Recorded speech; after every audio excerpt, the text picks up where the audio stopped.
I still wanted to quit, but maybe not quite as much. And I started stacking up those one more days, and all of a sudden, my life changed. Let me tell you what the decision was that I made in that time. I started to decide that the me that existed at that time was not going to make those dreams come true. So here's what I started to do. I started to picture in my mind, this may seem simple, but I want you to hear me on this. At any level you can do this, and I still do it to this day.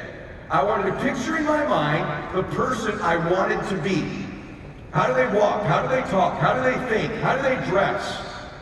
How do they express themselves? And I held a picture of that person in my mind, and over time I started to act in congruence with that person. And imperceptibly, over weeks and months and years, I transformed into becoming that person. That's how it works. Now, you can picture in your mind a model of someone. Maybe you want to be like Gary Vee. Maybe you want to be like me.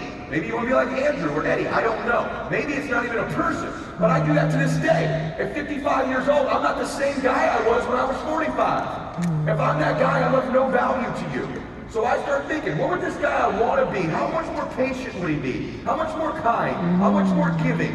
How much more tolerant? These are things I wasn't good at when I was 45. And I hold a picture of that man in my mind. And I begin to act like him.